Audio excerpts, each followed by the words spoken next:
This is the dark side of devotion.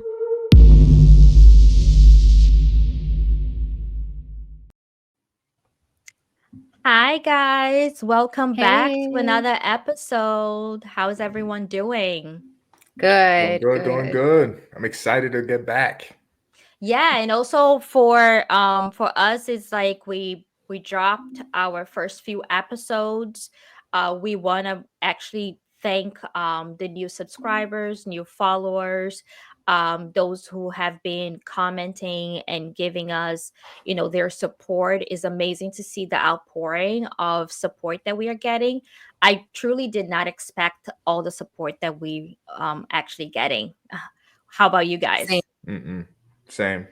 Yeah. Yeah. A lot of people have reached out and shared their stories, and it's been amazing. Like people I would have never ever spoke to again or run into again in life. And we're here doing community together. So it's amazing.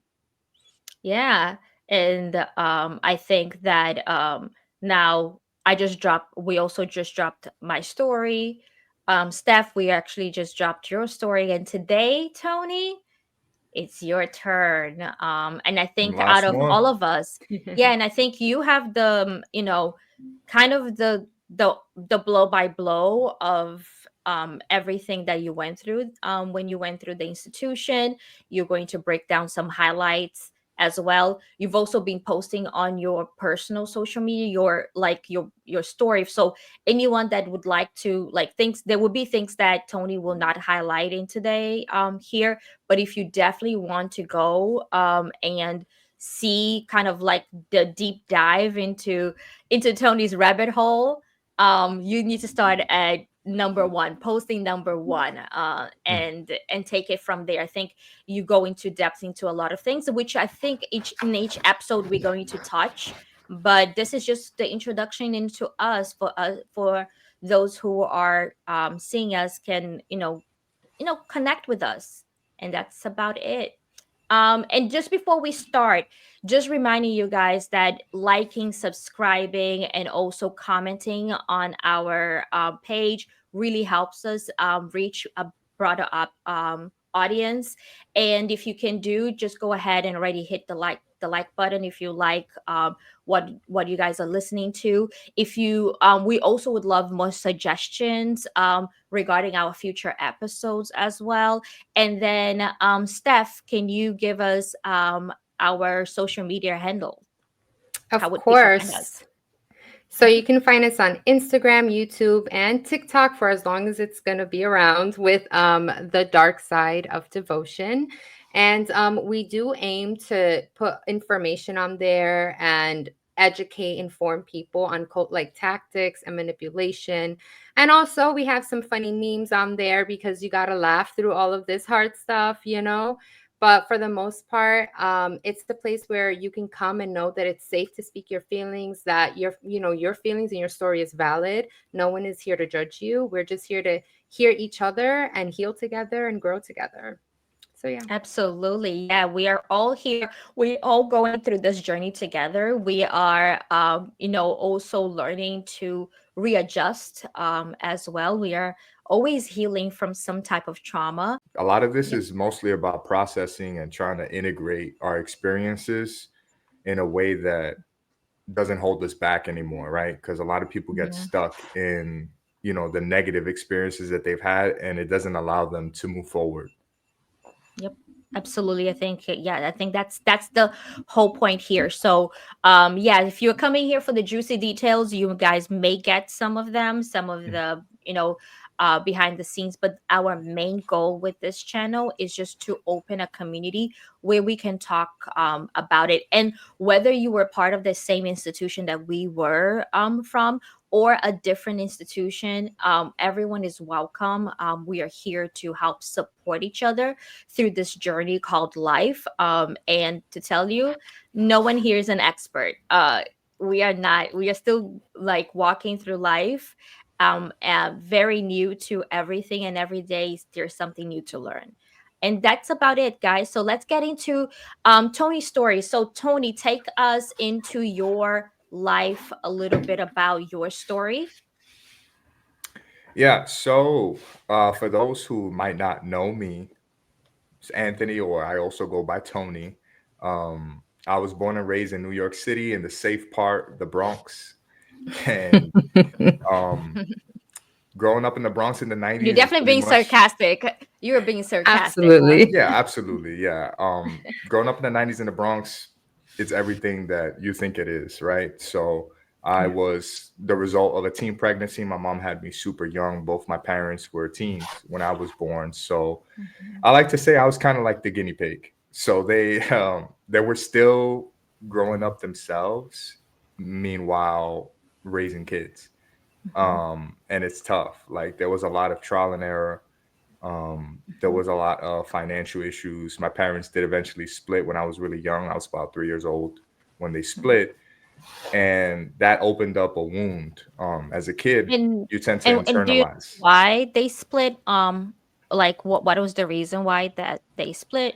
They were teenagers, right? I mean, Mhm. there's an endless list of things that was going on wrong in their like their dynamic, right? Mhm. There's a lot of dysfunction in the relationship from the start, and Mhm. just And over did you get time. like grandparent support, or did you have like, other than your mom being, alone in this world, did she have any like family members that supported her, or she was just you and her against the world?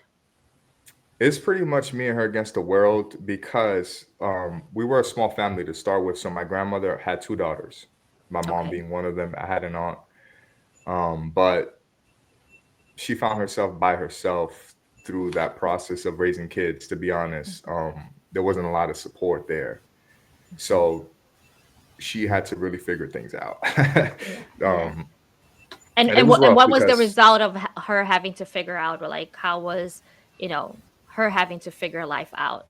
Like now she didn't have kind of her partner. She had, how old were you when your parents split up, so more I or was less? about three when they split. So by the time my mom was 18, she had two kids on her own Wow. and no support. So she, had to leave school. That's one. In order to find a job, also she had to now double think babysitting and all this stuff. So it was a really tough situation. Wow. She ended up doing whatever she needed to do to make ends meet. Eventually, stepdads came into the picture, and I mean, there's few people that have like amazing relationships with step parents, right? I mean, I don't. Mhm. Maybe I feels like a made up statistic, but I would say the majority of people with step parents have had some kind of friction, some kind of issue, right? Um, So we were not immune to that. We did have a bunch of stepdads throughout the years, and it seemed like a recurring theme where addiction and like abusive scenarios constantly followed us. If it wasn't addiction to alcohol, eventually it was to hard drugs. And it led to a lot of hopping around as well from place to place, like to keep a roof over our head. It was inconsistent. I would say, like growing up, I'll be surprised if I spent, over a year in one place. Wow. Um, And so I guess you were the perfect recipe for someone like, a religious institution to kind of, you know, reel in, to, you had so many things going against you, right? So, you were the child of a single mother. Your financial means were always, it was always uncertain. And then you also didn't have a stable roof over your head. Like all of these things are kind of one of the things that human, like the human need in order to survive in this world. So you were three for three. Like you're not even like one, is three for yeah. three. And then you add the component of an addiction. Now you kind of having like this whole, you know environment that, just reeks, you know problem after problem, like, Mhm. and how I and had everything was Mhm, definitely lined up against me. I'll tell you that much. mhm, From a very early age, but I will say this: from a very early age, I had to become very independent. So because I didn't have my dad in the picture, I had to figure out a lot of things about being a man by myself. Now, I was raised by all females. At the mhm, end of the day, like through my mom's side, which is the side of the family that I was raised with, I have what, five, six sisters. I'm the only guy.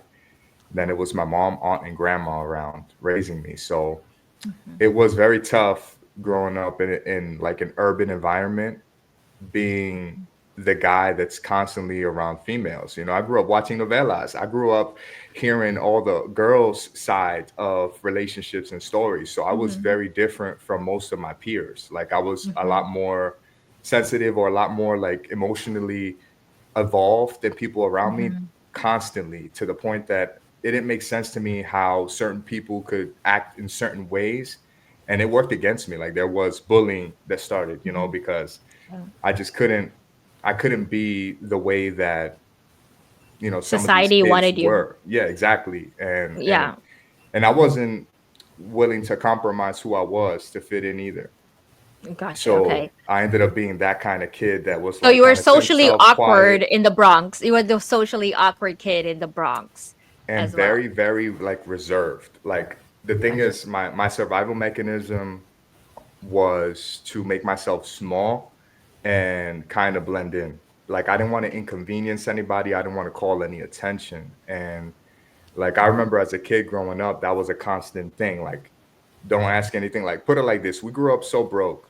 Every kid probably has a scenario with their parents where, you know, they had to sit you down before you go out and they have that talk about the expectations, right? So my mom would be like, "Look, we're gonna go visit people's houses. Even if you're hungry, if they ask you, do you want food? You always say no. Always say no." My question: what if we're hungry? You don't let them know that. Wow. So this is the kind That of thing, sucks. like it's hard to like, it set us up mentally to not be the kind of people that are open to asking for help. Right. We handle everything by ourselves, and totally healthy and totally doable, right? To do life 100% by yourself forever and always. Not for a kid. That's tough. It's like being hungry and then having to decline food. I think might have done something to your mental. Like I'm hungry, I want to eat, but And you yeah, didn't I want to be an mean, inconvenience to your mom. You didn't want to embarrass her in that and what that situation, right? basically did, it made me feel like my basic human needs, Hmm. if they inconvenience somebody else, like they were to be viewed as such, they were an inconvenience, right? And they were not an inconvenience. I wasn't being extra. They're basic things, but I grew up feeling that way. So Hmm. as time went on and I turned into a teenager and kind of life happened, right? Things kept taking off.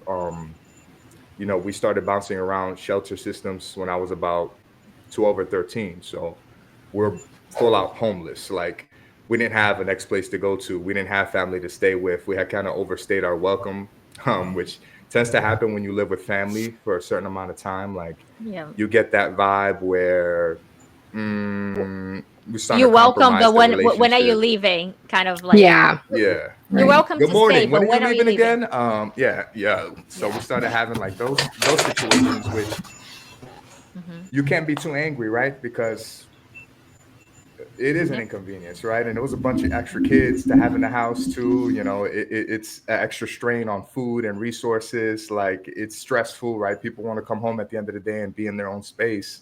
It Hmm. was an inconvenience. So eventually we ended up in those kind of situations where, you know, we're in the shelter system, and um, it's a rough system to be in. Like your life is literally a question mark. Like there was a time when I was in high school, I'm going to school in the Bronx, but the shelter system has a station in Brooklyn, and we're taking a 3-hour train ride every morning to go to school. It's Like I'm talking about, crazy. we're leaving the house 4:30 in the morning to take a 30-minute walk to the train station to then That's get on the train. dangerous. It was during the winter as well. Wow. Like to the point that one of my sisters was a newborn at that time, and she caught such a bad like respiratory infection. She Pneumonia. almost died. Pneumonia. She almost Wow. died. Yeah, like legitimately, if they had waited one more day, she wouldn't have woken up the next morning. And there was no heat in that shelter either. So the inside the shelter was colder than outside. And this shelter system, was it like, did you guys have private rooms, or was it like a bed next to bed and everyone sleeping like in So communal area? every time that I went into the system was a little bit different. This particular Hmm. time, it was like they bought out a building in the hood, Hmm. and Okay. they reserved it for shelter or in the system people only. So it looked Okay. like a regular building from the outside, but the only way to get in there is to be part of that system. Hmm. And it was a very rough area to Hmm. arrive to every night, late at Yeah. night, right? Because we Yep. got to take that ride back home. Yeah. Um, And I mean, I've never been through the shelter system, but I've heard some stories regarding like it's very territorial. You got to sleep with one eye open. As a kid, I'm sure as a like a preteen, you know, sleeping was needed for kind of your development, right? How was that like inside of the shelter system? So it was a little bit different. The way that it was set up, like those kind of environments tend to be, if it's only like a men and women shelter, it tends to be Mm-hmm. a lot more like one big open room, like gymnasium Mm-hmm. style, and everybody's set Yep. up on their own. When it's family, certain Mm-hmm. systems have a little bit Okay. more consideration. So thankfully, we didn't have to go into that kind of overnight situation. By the time the sleeping portion came in, we already had a room, at least for Okay. the night. Got it. Most Okay. times, there were a few Mm-hmm. times that we had to spend one night in like the Common general area. building, yeah, in the common area where everybody that just didn't get Wow. to address their case that day had to spend the night, kind of thing. So, Gotcha. but yeah, eventually we left that system, and Mm-hmm. it was in this situation that I arrived in the church where we were kind of fed up with our situation. Like since the beginning of time, it was financial struggle, depression, anxiety, insomnia, and it's all due to so many different like blows to our nervous system, Mm-hmm. right? Like Mm-hmm. from the moment I was born, I have had instability basically. Yeah. And you know, it's crazy to think, but only started having stability after leaving this institution at 27. Like that was my first taste of what regular, like peaceful, stable life could be like. Wow. Um, but Yeah. we ended up arriving to the church. We've heard about it on and off. We used to attend a service here or there, but it was And never how did really you guys hear full about it? time. Was it like a newspaper? Was it like what The type of TV, recruiting? Oh, so it was like through the TV, right? What like yeah. around what 3 o'clock in the morning, whenever like the show coming Yeah. up? It was like Yeah. the late night ones talking about, if you feel like you're cursed, if you feel like everything goes wrong for you, if you feel like, you can't sleep at night, you're depressed. And we're like, yes, yes, yes. Like everything's going wrong financially. Yes. Like it was like a check It's mark kind of kind of like, thing, yeah, right? it's almost like going to the tarot and then they saying, you're going to get this, you're going to get that, and you're going to get that. And you're like, kind of like, oh, I hit the jackpot. I think this place has all the answers to Yeah. my problems. Right. Got It sounded like the place to be, honestly, given our situation. And we figured we'd had nothing to lose, right? And you So can, we went you a guys, few because of it, times. like a testimony, or was just like a commercial? Like you guys saw a It was a testimony? program. I think it was a You guys program. My grandma would stay up late at night and yeah, she'd tell us about it and stuff like that. And gotcha. that's basically how we opened up into that world. Mm-hmm. And then I would say in the church, it was a process of now the deliverance, right? So Mm-hmm. the main thing that got our attention was that you feel cursed, because we definitely did. Like we felt like Right. everything that could go wrong would go wrong. Like it was like a bad movie script and just never got better. Like, you know what I'm saying? Like Yep. it was a car wreck after car wreck. Mm-hmm. And you just And be what like happened? this, like not trying to look, Yeah. but you don't have a choice. You see it, yeah. You kind of like, but and when you went into that deliverance, so the deliverance is usually happens on a Friday here, in the U.S., right? So you probably went to church on a Friday. Mhm. Gotcha. And kind of like, what was kind of your first impression when you walked into the church? Well, the thing with me and my family, like we were Mm-hmm. all very broken. And these people were advertising that they had solutions for problems like the ones we had. So we went in there with an open mind and an open heart. Like, Yep. okay, you say we could change our life. What do we got to do? Because we're Mm-hmm. done. Gotcha. And that was kind of our disposition. Like I was Mm-hmm. willing to learn. I was willing to change. I was willing Mm-hmm. to do anything except stay where I was. I knew that Gotcha. much. Mm-hmm. Yeah. And Um, did you guys speak to like a pastor before the service or after the service? Do you remember that? So it's tough to pinpoint that, because Point, right. throughout our like on and off time, there was a few times Mm-hmm. where things got rough and we talked to the pastor for a little bit, but never Mm-hmm. anything too serious. I would say Gotcha. when I started getting very serious myself, the main thing that I did was I latched on to the assistants, the youth Gotcha. group, the Yeah. Okay. people, the The community recruiters. themselves The recruiters. was So what we my talk biggest about. support. Yeah. Yeah. Yeah. So I like to call the assistants nowadays the recruiters, right? So the recruiters are the ones that kind of reel you in, kind of checks in on you, and kind of like Right. like the kind of calibrate to see where you are in your journey.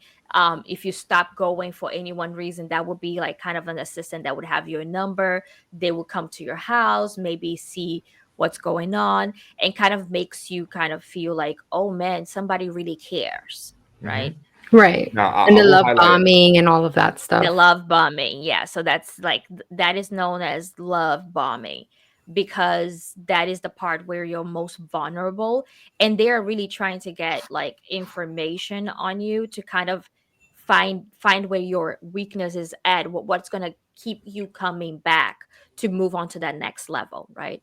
So Hmm. yeah, so keep going, Tony. Just wanted to like So highlight that for our viewers, for the sure. these things, so you can kind of understand where the steps are in all of this. If I could just say one thing before Tony Mm-hmm. continues, is that assistants that do that, I feel like 90% of the time or more, they don't realize what they're doing, that they're playing a part No. in the whole manipulation and culty stuff and recruiting. They really think that they are helping, but it comes from pressure, like the pastor will get on you if you're not taking care of whatever list of people that you're supposed to be taking care of and stuff. And so I remember feeling very pressured, like to be constantly checking in on people and start to control their life in a way, Mhm. because I had to Yeah. tell them, oh, you can't dress this way, or you need to start coming these days, like in a nice way. But these are the type of things that we would talk about to help them and to Mm-hmm. bring them to Jesus. So, Yep. like, a lot of times people don't even realize that they're playing that scheme. And like in most assistants, if you are to ask like deeper questions, depending on how are, so like if it's a newer assistant versus someone that has been an assistant for over years, if you ask them questions like hey, has the founder of this institution ever been arrested, you may get yes, no, or really I don't know.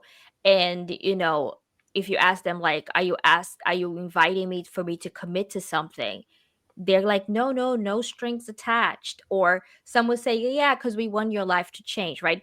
Depending on which recruiter you're talking to, you really wouldn't know, you would know how far they are in this institution in order to How recruit. Like indoctrinated they are. how Yeah, indoctrinated. And usually absolutely. like the more experienced ones are the ones that are really in like bus loads of people, because they became that good at it, Yeah, right?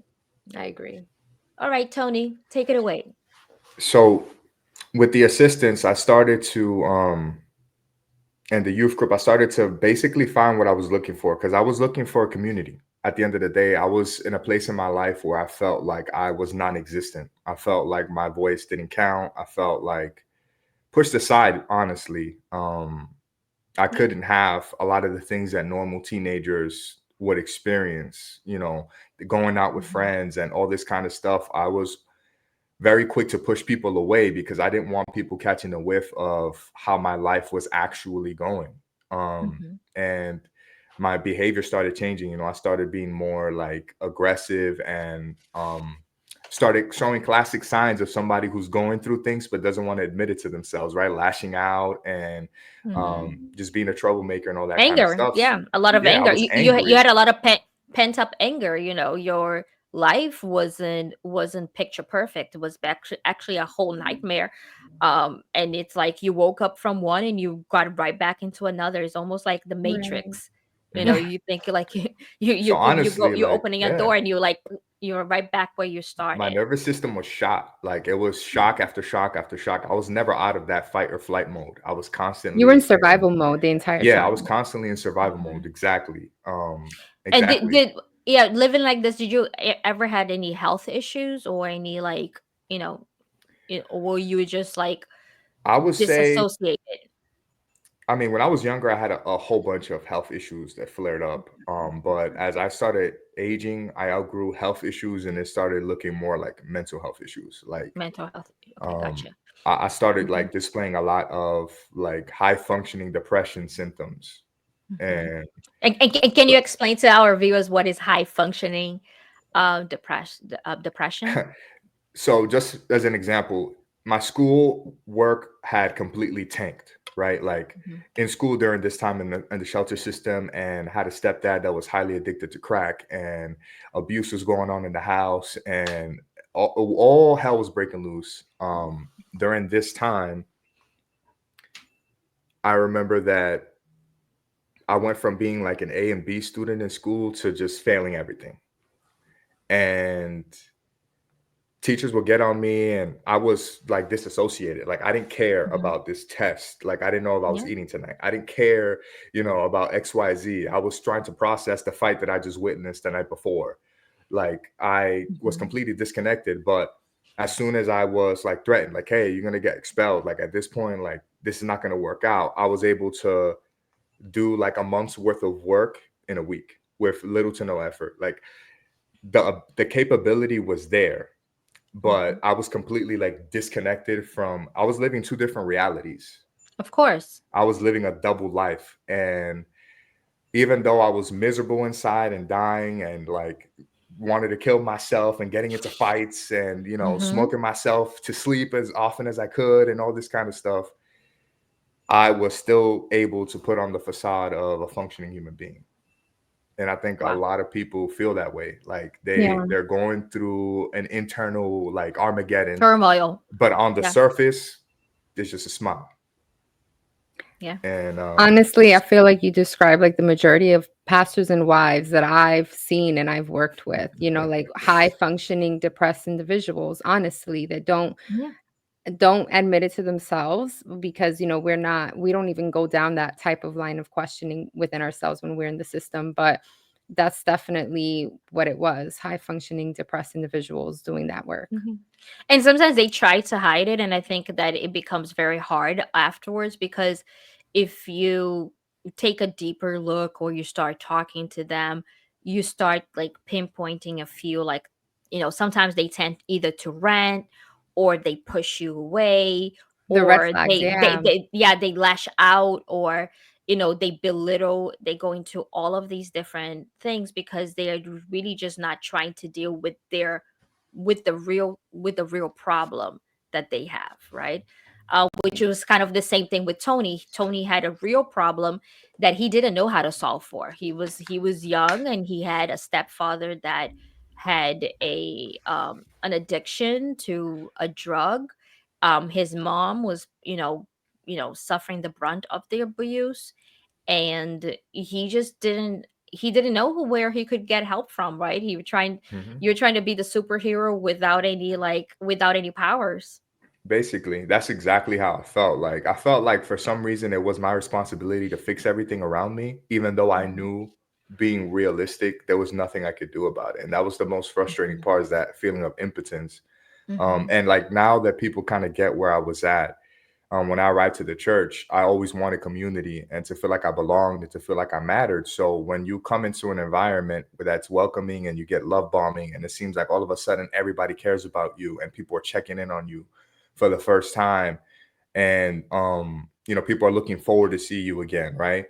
mhm. And then you start getting the hype men, right, where they Yep. start You are no longer the invisible integrating, Tony. Now you're the seen Tony, right? and they start, you're like integrating inside of you this sense of loyalty and this sense of duty to the institution. Like, you see how you felt before, so many people out there feel the same and worse. You went through what you went through to be able to go out there and save more people like yourself, which Mhm. sounded amazing at the time. Like, it gave my life of pain and suffering purpose. It felt like Yep. it wasn't Right. random anymore, right? Like it was a movie. Like all of a sudden, like the hero went through everything, but everything that he went through turned out to be exactly what he needed to Mhm. go save the world, right? It was one of Right. those moments. And I And didn't ask too many questions in a sense, because mhm. it was filling like an insecurity and a need that I had, Yep. such a deep rooted need to be needed, Yep. to be loved, to be valued, right? That was Mm-hmm. coming at for a seemingly good cause, that I didn't Mm-hmm. ask too many questions. It's like one of those women that they see all the red flags in a toxic relationship, but she Yeah. doesn't care because she finally has a man. No, I don't care. I'll fix him. I'll change him. Whatever the case may be, they just want to latch on. That was Yep. me, right? I Yeah, wanted to and a believe so narcissist badly like that it was is true. almost like you're dealing with a narcissist. They say everything that you want to hear, all the sweet words and everything, and but then time and time again they pull the rug from under you. But then you're like, but and then they come back and they're like, no, I didn't mean it, or they will continue to reel you in. Now, Tony, just getting into what was the main like the main thing that happened that made you and your family continue to stay? Why? What was the first change that happened in your life that you say, "Wow, I got to keep coming back"? Well, I would say what made my family like really, really commit and buckle down was my change. Because up until this point, I was always disinterested and disconnected to this institution. The second that I flipped that switch and started buckling down, and my habits changed, my verbiage changed, my demeanor changed. It looked like I was happier.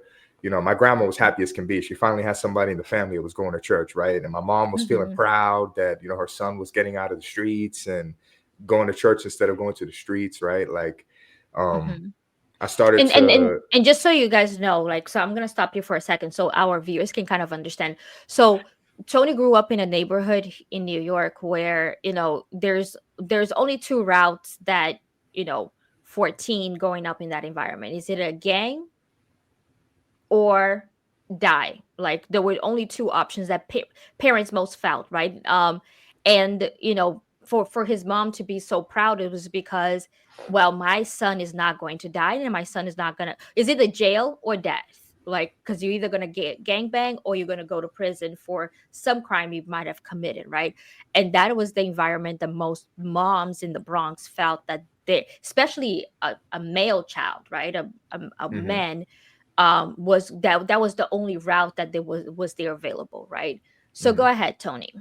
Yeah. So, and I did take that route for a little bit, but it was a betrayal to myself because I did take Mhm. that route once again as a defense mechanism, not because it Mhm. was something that I wanted or desired. It was just what Yeah, I needed to be to get through that time of my life.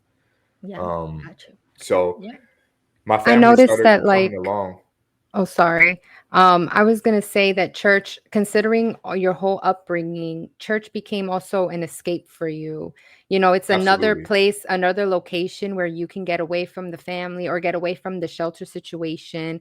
And church provided a sense of camaraderie as well. And so it's a much more pleasant place to be in than where you were at the time. So that definitely played a role, I think, in you like getting more involved and wanting to be there more often and everything. Absolutely. But that's the whole point about church, right? So church, we go to build communities and to basically find our, I would like to say, like, find our tribe in the church.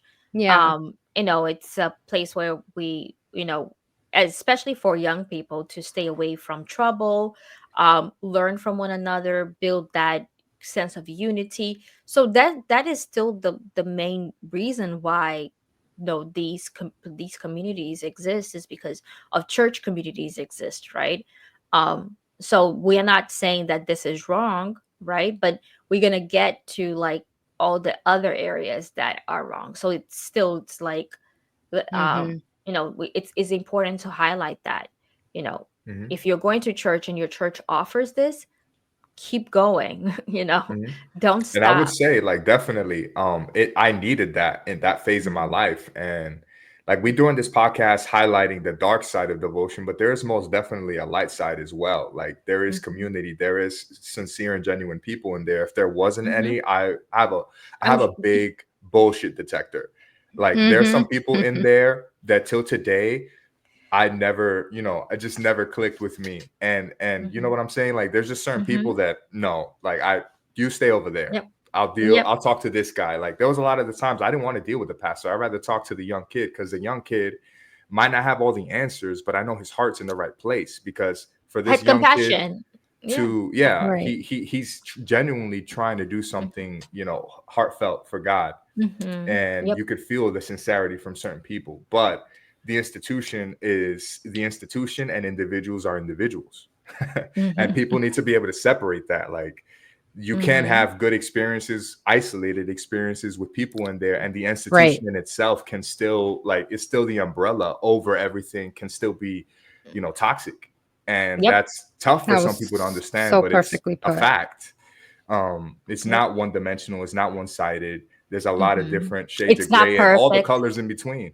It's a Yep. spectrum. Absolutely. So absolutely, I received a lot of help and community, and I felt like finally this, like, internal void Taking of time that out. male mentorship, like, that the pastors molding me to become an auxiliary, or the pastors, like, molding me to become an assistant. I finally had that father figure, like, almost support that I've been looking for my whole life. Even in stepfathers, I had not really had somebody that looked at me as somebody that had potential, or somebody that was worth pouring into.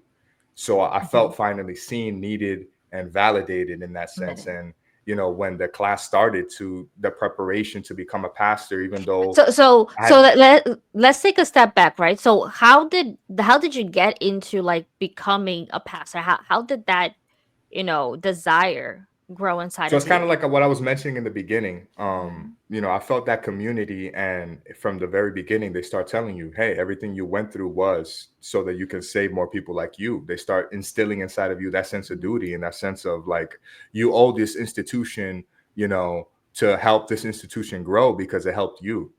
Yeah, so And it's a they sense of start like telling you, yeah, it's so a that's sense a of duty. sense of duty and repayment, right? So you got to pay it some way. You got to pay it Mhm. forward. And they also make you feel like you have a grandiose purpose with it, right? They make you feel like a superhero for doing it. It's Yeah. the most noble thing someone can do with their life, is dedicated to saving souls. What Right. kind of monster wouldn't want that, right? Like, Yeah. But it has to Well, be in the institution. If you wanted to yeah. save souls exactly. somewhere else in a different place, if you wanted, I Yeah. had wanted to go to seminary school, a theology university. And I remember the pastor was like so upset with me. Like that was not a possibility. So you have to pay it forward, but within their system because they need a By benefit at their the end of the day. terms, in their Mhm. terms, like by their own terms, not like the way, you know growing through the path of like, oh, let me pay it forward by going to an orphanage, or going to Exactly. a Mhm. place where I can give my time back or work. Like today the way I do my community is I volunteer in my community by painting schools, by going to like public school systems, and giving kids that time. Like there are a lot of kids there that serving lunch at food pantries, as well, going to nursing homes and reading to elderlies that have lost sight. And I can definitely tell you that brings me more joy than actually pamphleting in the Absolutely. street. That for me, I felt miserable doing that, to tell you the truth. Like I had nothing to offer, and then I was just busy getting people's numbers, getting people's emails, calling them, and seeing if I can convince them to show up on a Sunday or on a Friday. Yeah. But so Tony, did you, when you were like, when you had the desire about becoming a pastor, right?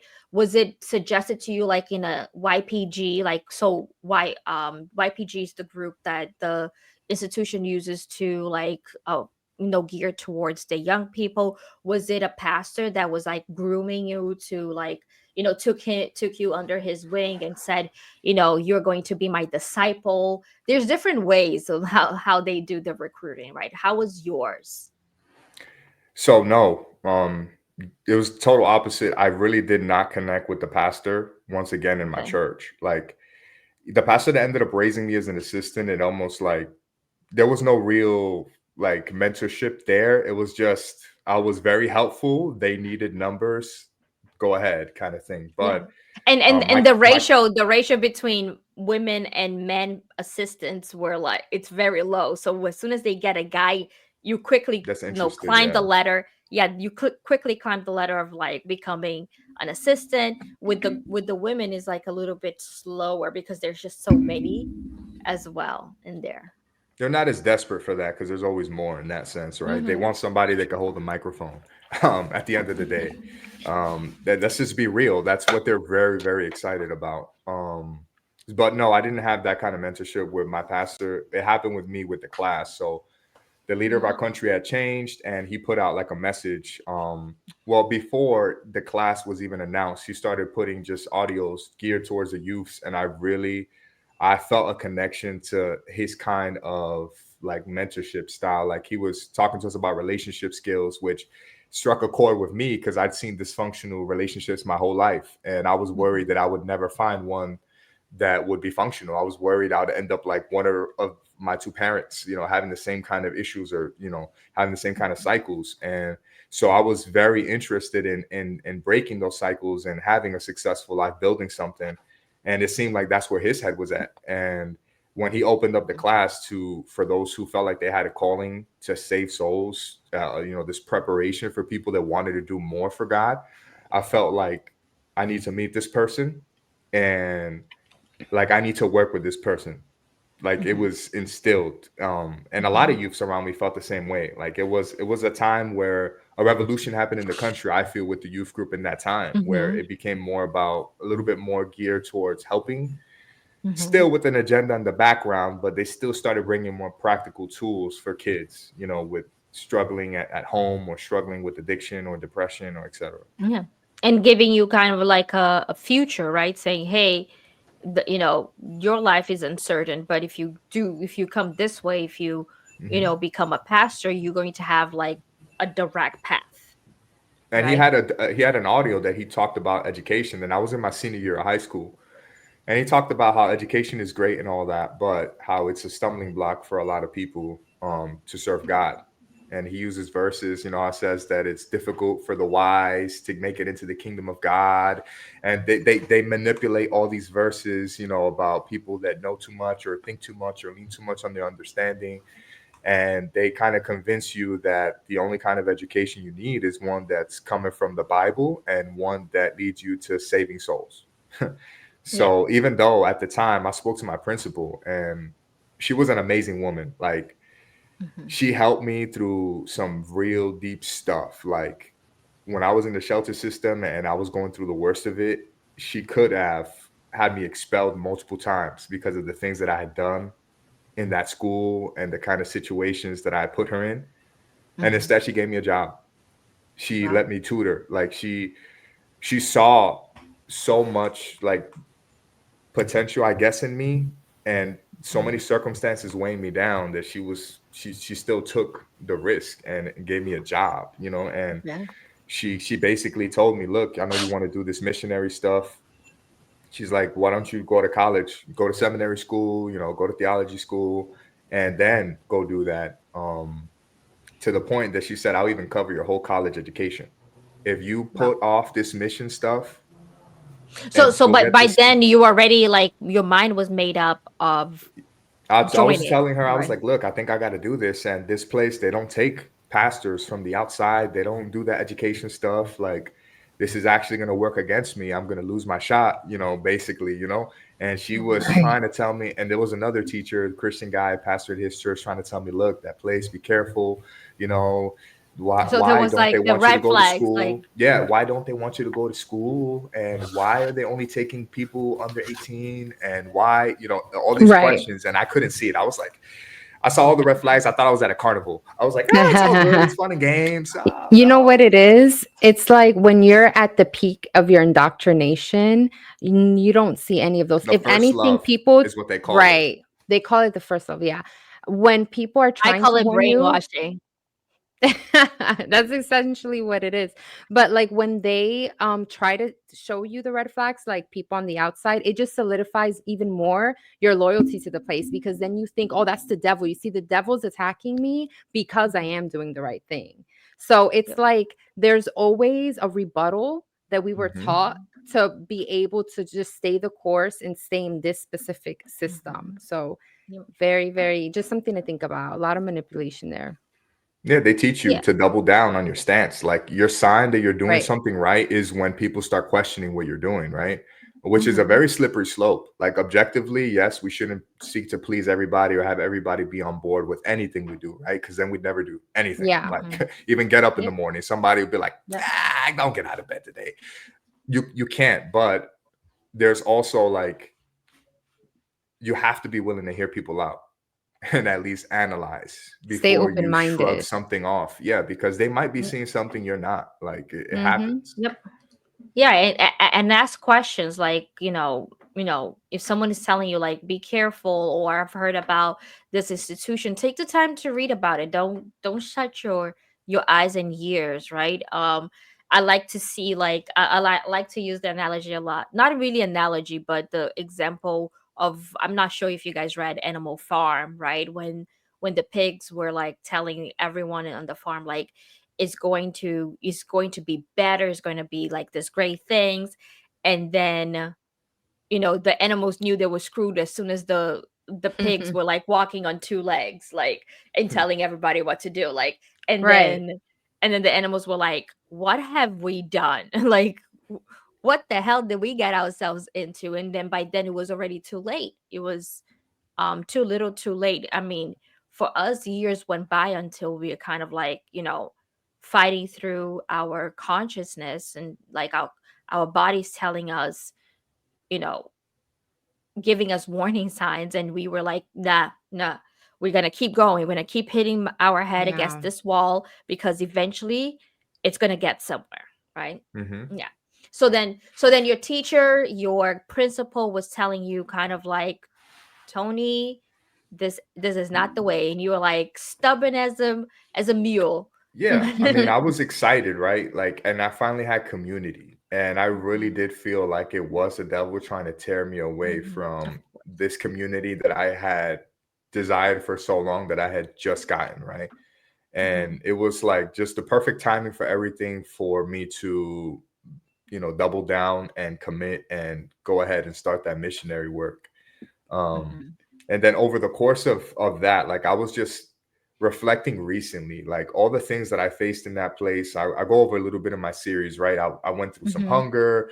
I was sent to dangerous places. I bounced around from place to place pretty often. All that stuff I was already conditioned to be okay with from my childhood. And it's Right. not a Mhm. surprise that most pastors have come from similar means. Like these Backgrounds. Mhm. churches, Yeah. they're set up in places that are impoverished. They have Mm-hmm. undereducated, underprivileged kids with a lot of potential, a lot of grit, right? Willing to Yep. go through anything. Like don't have a lot of expectations or a lot of requirements, right? Right. Mhm. Yep. Just really humble, good to do kids, and they just Right. pluck them and cherry pick them, Mhm. right? And Right. scatter them throughout the The- world, with a couple lines, to Mhm. a couple right. phrases memorized to repeat to people and let them, let it go from there. Mhm. And Yeah, it's like you like used to lack, used to the instability. Like you're used to those things already. And so coming mhm. to the Mhm. situation when you hear like, oh, pastors, they don't have a one place to stay in. They're constantly moving around. For you, it's like, okay, been there, done that I my was whole like, all right, life. check. If it was a job interview, it was like, are you Exactly. willing to go through terrible things? Check. Are you willing to go hungry sometimes? Check. Are you okay with not making any money? Check. Are you okay with being undervalued and ignored? Check. Like, The like the thing that you're basically, telling, It's that. yeah, you're basically saying like you really had nothing to lose because you already came from nothing, Yeah, right? So there was that's a good not way to you put like it. you like you can only go up from here because I'm already like I am below down. I'm like I'm underground at this point, right?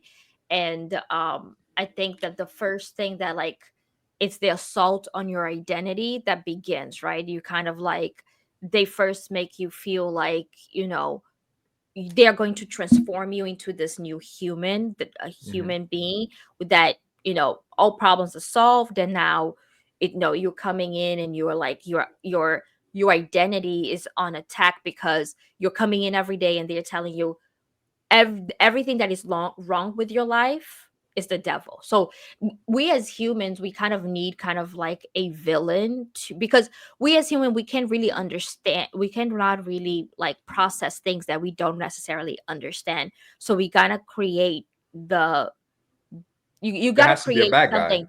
There has to be a Hmm. bad guy. So like your mom's circumstances was the devil that put her in that situation, right? It wasn't, you never blame that the decisions that she made got Right. her to the where she was. It was Hmm. basically the devil that led her there.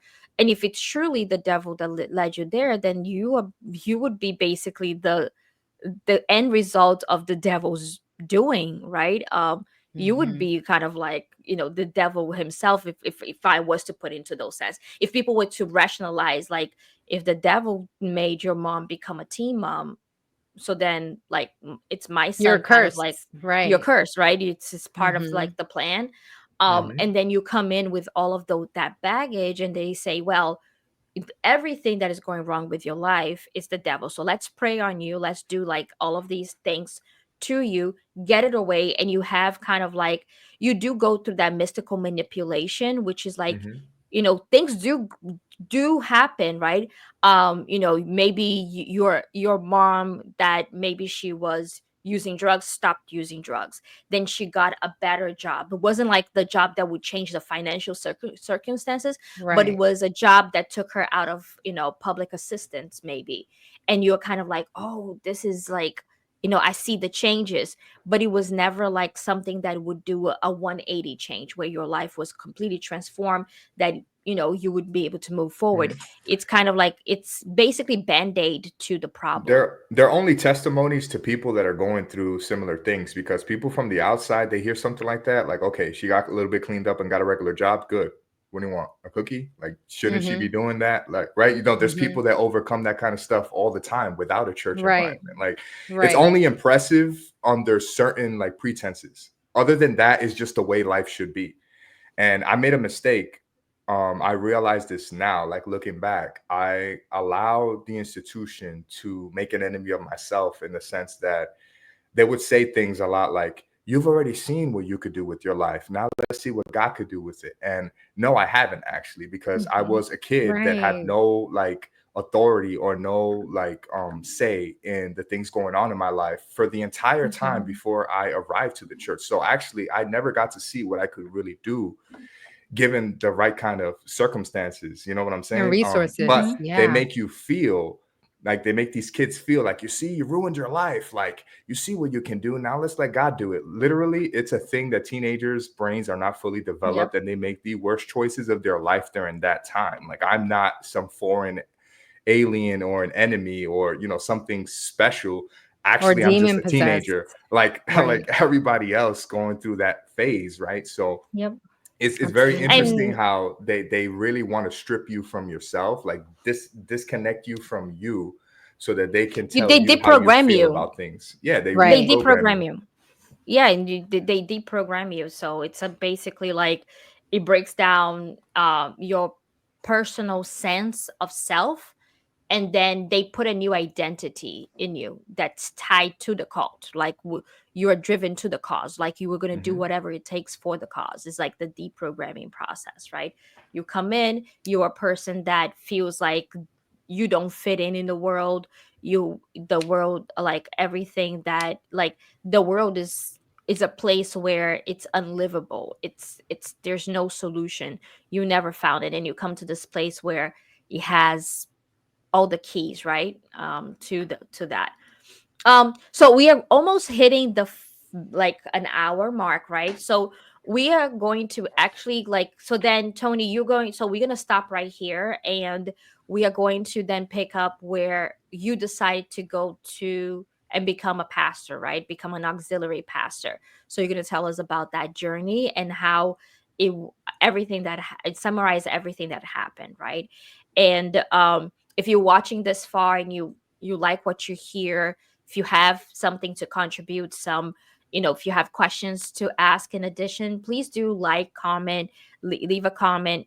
Let us know what you're thinking about. Even send us an email. So Tony, if someone wants to send us an email to ask a question, where they can go for that. Dark Side of Devotion, once again, at Gmail. That's going to be our basic handle for all our platforms, and even the email address. Make it Mhm. simple. Yeah. And then if you'd like to follow us on Instagram or TikTok, Steph, where they can find us. You can find us with the dark side of devotion. And if I can just say, like, some people have been reaching out behind the scenes and everything, and I totally understand there are a lot of people that don't want their identities to be compromised. But those of you that can be loud and can show up, and you're not going to be compromising yourself because maybe you haven't been in the church in a long time or something. It'll be great if you comment and let's spark a conversation. Let's start a conversation, because I find it so healing, not just when I'm able to connect, but when I see other people connecting, it just gets me so excited, because I'm like, oh my gosh, this person is from this part of the world and this person's from the other side of the world, and they're like validating each other and resonating with each other right now. And and that's how we make friends, and we find our tribe, like literally our soul tribe. We are people that understand you because we've been through the similar situations, and no one else is really going to understand. So, feel free to reach out, and hopefully you guys can talk to each other, and let's grow this community. I'm so excited. Yeah. And if you want to, also let us know where you're watching us from, because I know it's probably there's a lot of viewers all over the world, and we want to hear from you. You definitely don't be shy, don't be scared. We are here just to help support one another. Okay. And it was great. We are going to end it right here. So tune back in to watch Tony's next part of the story. Till next Part time, two. guys. Bye. Bye.